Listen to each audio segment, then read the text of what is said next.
هنبدأ مسلسلنا بيوري اللي بتكون رايحة تتفسح مع صحابها في ملهى ليلي، بس ما بيكونش عاجبها المكان. وبيحاول شاب من الموجودين انه يقرب منها ويتحرش بيها، بس هي بتضربه وبتعلمه الأدب، وبتقوله انها مستحيل تسيبه يلمسها، وانها بتدور على حبيب يناسبها واكيد مش هيكون هو. وفي نفس المكان بنشوف أويا، أكبر زعيم عصابة في اليابان واللي بيلقبوا بالياكوزا، وهو بيتفرج على يوري وبيكون مبهور بشجاعتها.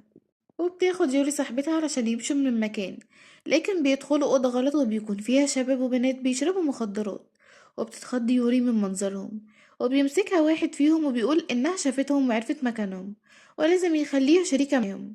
وبيحاول إنه يشممها بالعافية، بس هي بتكون قوية وبتزقه وبتضربه، وبتهددهم إن أي حد هيقرب لها هي أو صاحبتها هتضربهم.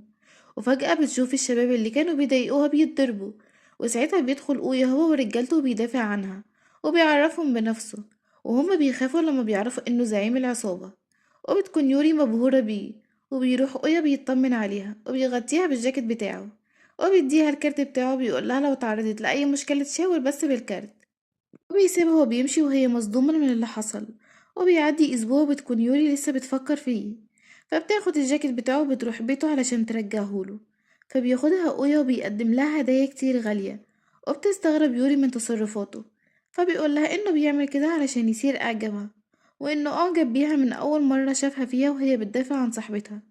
وبيحاول إنه يقرب منها، ولكن رغم انجذابها ليه بتفتكر كلام صاحبتها إنه شخص خطير ولازم تبعد عنه، فبتقرر إنها تسيبه وتمشي. وهو بيتضايق من تصرفها وبيروح يوصلها للعربية، ولكن في الوقت دوت بيتضرب عليهم نار، وبيتصاب أويا بخدش. وبتتخض يوري من اللي بيحصل، فبيركبها أويا العربية وبيخليها تروح البيت. وفي البيت بتفضل تفتكر اللي حصل وبتكون مشتتة ما بين إعجابها بيه وبين حياته اللي كلها قتل وأسلحة. ساعتها تليفونها بيرن، ولما بترد بيطلع أويا وبيقولها إنه عايز يشوفها، وهي بتوافق على طول. ولما بتروح له بتقوله إنها كانت عايزة تطمن عليه، ولكن لسه مش مستعدة إنها ترتبط بيه أو تخليه يقرب منها، ولكن هو ما بيديلهاش فرصة وبيقرب منها. وساعتها بتقوله إنها عايزة تكون معاه بس خايفة، وبتبعت لها والدتها رسالة، فبيطلب أويا من رجالته إنهم يرجعوها البيت، وبيعرفها إنه هيتصل بيها. وبيعدي مدة وبتكون يوري مستنية انه يكلمها، ولكن بيمر شهر وما بيكلمهاش. وبتكون في الوقت دوت حزينة جدا، وبتسمع في الأخبار عن حادث إطلاق نار حصل، ونتيجة لدوت اتقتل شخص من عصابة أويا. وبتتصدم من الخبر، وبتكون مرعوبة ومش في وعيها وخايفة انه يطلع أويا. وبتخرج وهي مش حاسة بنفسها علشان تروح الجامعة، فبيجيلها تليفون فبترد بسرعة، وبيطلع أويا وبيجيلها بالعربية، وهي من الفرحة بتطلع تجري عليه وبتحضنه، وبتقوله إنها مستعدة تكون عشيقته وتكون دايما معاه، وهو بيتبسط جدا من قرارها اللي خدته. وبياخدها معاه بيته علشان تعيش معاه، وبيقولها إنه بيحبها وعمره ما هيسيبها، وهيخليها هي كمان تحبه. وبيلبسها حلق من رصاص، وبيقولها إنه عملهولها مخصوص، وإنه مصنوع من الرصاص علشان دايما تفتكره، وكمان بيرمز إنها حبيبته وبتوعده. وبتوعد يوري إنها تكون معاه لحد آخر نفس. وبيتأثر أويا بموقفها معاه، وإن رغم خطورة شغله إلا إنها فضلت إنها تكون معاه. وبيوعدها إنه هيفضل يحبها ويحميها لحد ما يموت. وبيقضوا وقت جميل سوا، وبيودعها أويا علشان يسافر للشغل. وبترجع يوري لحياتها الطبيعية وما تعرفش حد عنه، وبتقول إنه هيكون حبيبها السري، وبتقرر إنها تشتغل علشان خلال شهرين يكون معاها فلوس وتجيب له هدية. فبتقول لها صاحبتها انها تشتغل في نادي ليلي، بس هي بتكون رافضة، ولكن لما بتعرف المبلغ اللي هتاخده بتوافق على طول. وبتقول لنفسها انها تشتغل مؤقتا على ما تجمع فلوس علشان تجيب لأويا الهدية. وبتروح من اول يوم شغل ليها بيعجب بيها كل اللي موجودين، وده اللي بيكون مضايق اقدم من شغالة هناك، واللي بيكون اسمها تشوكو. وبتكون حرفيا نفسها تولع في يوري، وبتقول صاحبة المكان ليوري ان في كذا شخص عايز يقعد معاها، وإنها تديها 8 أضعاف المرتب. ولكن يوري بترفض وبتقولها إنها مش هتقدر تكمل معاها كتير لأن عندها حبيب. وفي الوقت دوت بتقول الست اللي مشغلاهم إن صاحب المكان وزعيم العصابة أويا وصل. وهنا بقى بتتصدم يوري لما بتسمع الاسم، وبتتمنى إنه ما يكونش هو، لكنه فعلا للأسف بيطلع أويا حبيبها. وبتحاول تستخبى عشان ما يشوفهاش، ولكن صاحبة المكان بتقدمها ليه، وبتقوله إنها واحدة جديدة وشاطرة جدا وجالها عروض من ناس كتير بسبب جمالها. وبتكون يوري خايفة جدا منه وبتحاول تهرب، بس هو بيقعدها معاه وبياخد كروت الناس اللي كانوا عايزينها وبيولع فيها. وبيقول إنه هيدفع ضعف مكانه هيدفعه. وبيعرف صاحبة المكان إنها تعرف الناس دول إن يوري تبقى حبيبته، وإن محدش يحاول يقرب منها. وبياخدها وهو بيمشي والكل مصدوم ومتغاظ، وخصوصا تشوكو اللي بتكون معجبة أصلا بأويا، بس هو ما كانش بيعبر حد فيهم. وبتصالحه يوري وبتطلب منه إنه يسامحها، وهو بيوافق علشان بيحبها. وبيطلب منها إنها ما تروحش الأماكن دي تاني، لأنه مش هيستحمل يشوفها مع حد تاني. وبيسيبها وبيروح لشغله. وبتخرج يوري مع صاحبتها وبتقولها إنها عايزة تروح نادي عشان تتعلم فيه أساليب الدفاع عن النفس. ولما بتبص يوري بتلاقي صاحبة النادي الليلي اللي جايلها عشان تقابلها. وبتستغرب يوري ولكن بتروح علشان تتكلم معاها. وهنا بتسألها عن علاقتها بأويا وبتحذرها منه علشان طبيعة شغله. ولكن بيكون رد يوري عليها إن دي حاجة تخصها هي، وإنها مش حابة تتكلم مع حد عن علاقتهم. بيدخل شخص عليهم وبيقول ليوري إنه عازمها على مشروب، وكمان بترحب بيه صاحبة المكان اللي بتكون عارفاه. ولكن بيدخل عليهم 2 بلطجية بيكسروا في المكان علشان ياخدوا فلوس بالعافية. ولكن يوري بشجاعتها بتزعق لهم، وكمان بتضرب واحد فيهم، وده اللي بيخلي زميله يتعصب ويكون لسه هيضربها.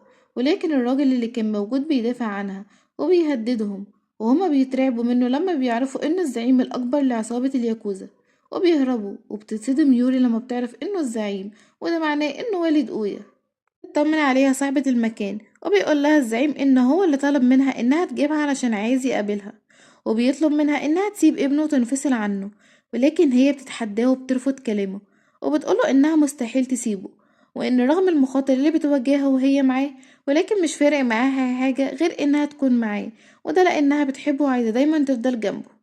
وهنا بيدخل عليهم أويا، وبيتحدى والده وبيقوله إنه ما يتدخلش في علاقته بيها. وبيتضايق الزعيم من أسلوب ابنه معاه، وبيقوله إنها بنت متهورة وهتكون خطر عليه. بس هو بيقوله إنها بتحبه زي ما بيحبها وإنه مستحيل يسيبها. وبيدخل علشان يطمن على يوري اللي بتكون حزينة، وبتقوله إنها عارفة إنها ما تستحقوش، وإنه يستاهل حد أحسن منها، لكنها بتحبه وبتتمنى إنه ما يسيبهاش. وبيقولها إنها أكتر شخص مناسب ليه، وإنه بيحبها وعمره ما هيسيبها. وبيقولها إن وراه مشوار لازم يخلصه ويرجع لها. وبيروح للشخصين اللي هجموا عليها في الملهى، وبيضربهم علشان قربوا من حبيبته. وبنشوف تشوكو وهي بتكلم أويا في التليفون، وبتشكره على دعمه ليها وإنه حماها وساعدها إنها تفتح الملهى الليلي بتاعها، وإنه دايما بيحميها. وبعد ما بتقفل معاه بيبان من طريقتها إن قد إيه هي مهووسة بيه. بتروح يوري تزور صاحبة الحانة، وبتقولها إن أويا هو اللي طلب منها إنها تيجي علشان تقعد معاها، وبيكون عامل كده علشان يخليها تغير جو وتلاقي حد تتكلم معاه. وفعلا بترتاح لها يوري وبتتكلم معاها، وبتحكي لها وهي مبسوطة عن علاقتها بأويا. وكمان بتطلع شنطة من معاها وبتوريها الهدية اللي جابتها له. في الوقت دوت بتدخل عليهم تشوكو، وبتقول لصاحبة الحانة إنها مبسوطة إن أويا ساعدها ووقف جنبها علشان تفتح الملهى الخاص بيها. وبتتضايق يوري من كلامها وبتكون غيران عليه من تشوكو، لأنها بتكون شايفاها جميلة وخايفة إنه يسيبها ويقع في حبها. وبيتصل أويا بيوري، ولما بتقوم علشان تكلمه بتتبدل تشوكو شنطة الهدية بشنطة من معاها، وبتحط جواها كارت الحانة بتاعتها. وبترجع يوري بتاخد الشنطة بتاعتها وبتمشي، وساعتها بتضحك تشوكو بشر. ولما بتروح يوري وبتفتح الشنطة بتتفاجئ انها مش هي، وان الهدية بتاعتها مش موجودة. وبتلاقي الكارت وبتعرف انها اتبدلت مع شنطة شوكو، فبتتصل بيها علشان ترجع الشنطة. وبتضحك تشوكو وبتعرف ان خطتها نجحت، وبترد عليها وبتقولها على مكان علشان يتقابلوا فيه علشان ترجع لها شنطتها. ولما بتقفل بتبعت رسالة للشخص وبتقوله انه يهجم على يوري، وبتقول لنفسها انها هتظهر وتنقذها في الوقت المناسب. ساعتها هتكون شخص كويس في نظر أويا وهيحبها، وانها مش هتضيع تعب 5 سنين قضتهم وهي بتحاول تقرب منه وتخليه يحبها. وبتروح يوري على المكان وما بيكونش فيه حد غيرها، وبيجي 2 شباب وبيرخموا عليها وبيحاولوا يهجموا عليها، وبتكون تشوكو مراقباهم من بعيد. وبتطلع يوري تجري منهم وهم وراها لحد ما بتتعب وبتقف. ولما بيكونوا هيقربوا منها خلاص بيظهر أويا مع رجالته، وبتتصدم تشوكو وبتخاف. وبنعرف ان يوري اتصلت بيه قبل ما تيجي وحكت له على اللي حصل، وهو حذرها من تشوكو. وبيخافوا الشباب وبيشاوروا على تشوكو، وبيقولوا ان هي اللي ادت لهم فلوس مقابل انهم يضايقوا يوري. وبتحاول يوري انها تهديه علشان ما يقتلهمش. وبتكون تشوكي شايفاهم رغم رعبها منه، الا انها برضو بتكون متغاظة من حب الظاهر ليوري. وبيروح لها أويا بيقولها انهم لازم يصفوا حسابهم سوا، وبيطلب من يوري انها تروح البيت وهو هيروح وراها.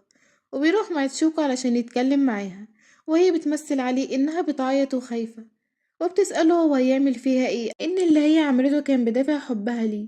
ولكن أويا بيصدقها وبيقولها إنه مش هيأذيها ولا هيعمل لها حاجة، وكمان هيفضل يحميها هي والنادي بتاعها، ولكن مش هتشوفه تاني خالص.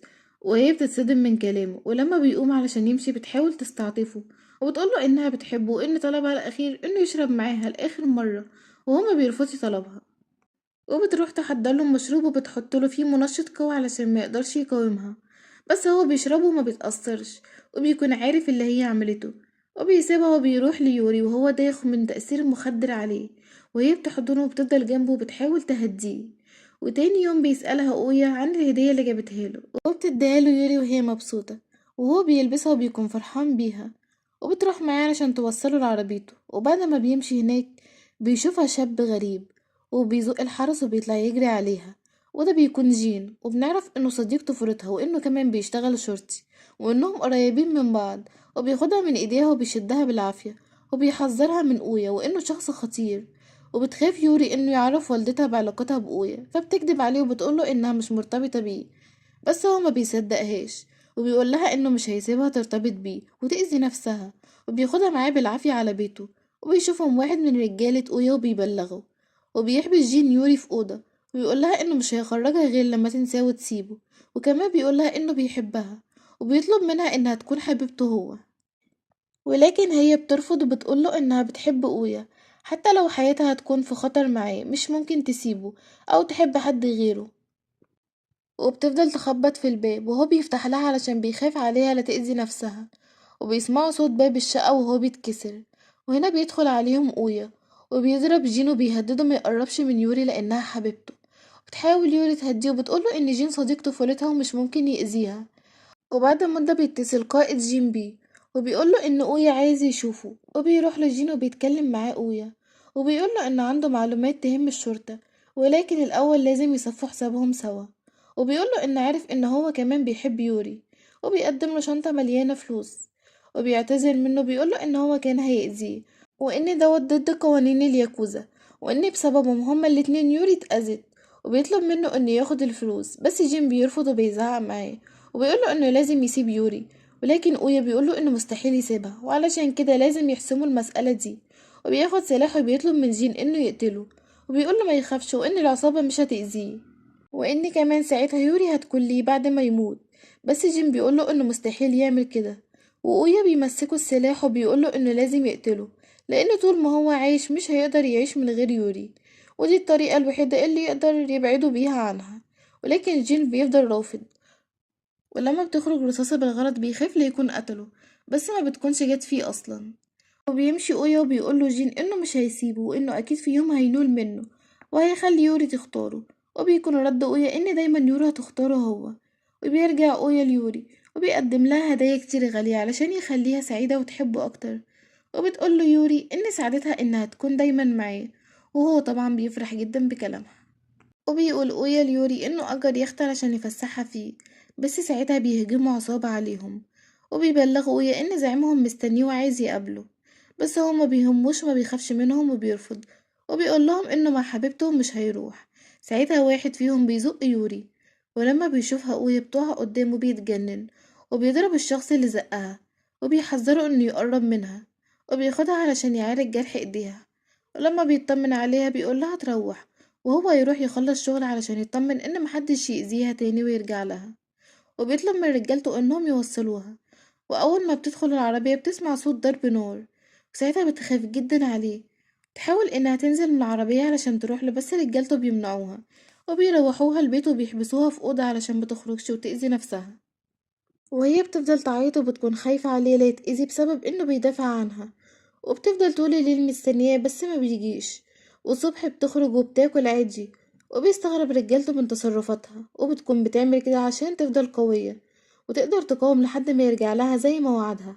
وفعلا بعد شوية بيرجع أويا، وأول ما بتشوفه يوري بتجري عليه وبتضربه، وبيتصدم من تصرفه وبتفضل تزعق معاه، وبتقوله إنها تعبت من كتر خوفها عليه إنه يموت ويسيبها، وإنها مش قادرة تستحمل أكتر من كده. وبيقول لها أويا إن عمر ما حد على صوته عليه خصوصا قدام رجالته، وإنه هيعاقبها على اللي هي عملته، وبياخدها على القوطة بس هي بتفضل تضربه برضه وتزعق فيه.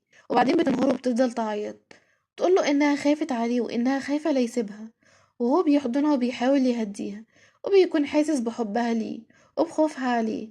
وبنروح لرجالة الزعيم اللي بيرجعوله متكسرين، وبيقوله واحد فيهم إنهم الأحسن يبعدوا عن أويا وحبيبته، بس هو بيقولهم إنه مش هيسيبهم وشكله بقى ضعيف بسبب حبيبته.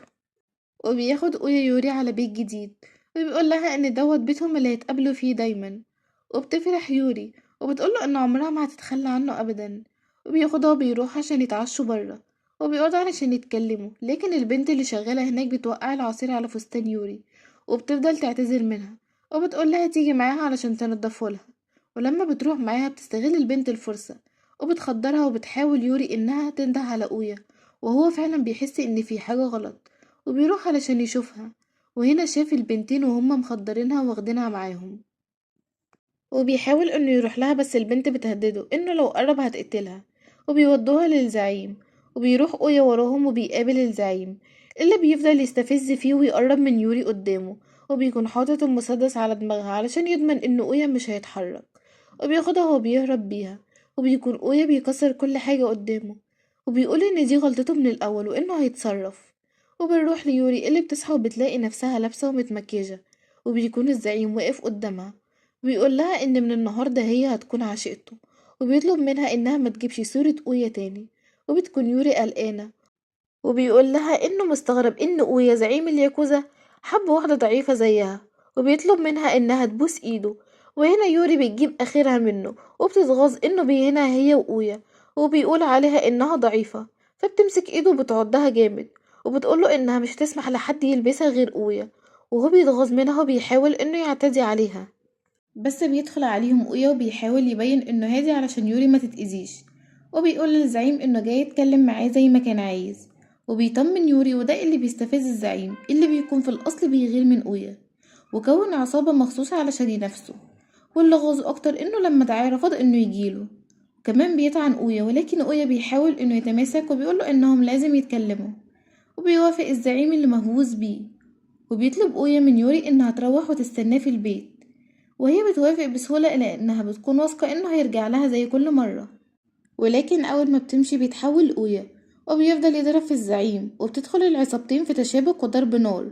وبترجع يوري تعيش في البيت اللي كان أويا جايبهولها، ورغم إنه ما بيرجعش بتحاول تشغل نفسها، وبتقول إنها عندها يقين إنه لسه عايش وهيرجع. وبتكون دايما بتهتم بنفسها علشان تكون مستعدة إنها تقابله لما يرجع. وفعلا بتصحى في يوم من النوم وبتلاقي هدايا كتير جنبها، وأويا بيكون واقف وبتكونش مصدقة نفسها من الفرحة، وبتطلع تجري عليه وبتحضنه وهي فرحانة انه لسه عايش. وبيرجع لها الحلقة اللي الزعيم خده منها، ولما بتسأله عمل فيه ايه بيقول لها انهم قتلوش، بس عرفوا حجمه وخلى عبرة لأي شخص بيحاول يقرب منهم. وبتقول يوري انه رغم خوفها منه الا انها بتحبه وبتحب دايما تكون في حضنه. هنا بيخلص المسلسل، اتمنى انه يكون عجبكم، وياريت تشجعوني بلايك وتشتركوا في القناة، واكتبوا لي مسلسلات عايزينها في الكومنتات. باي باي.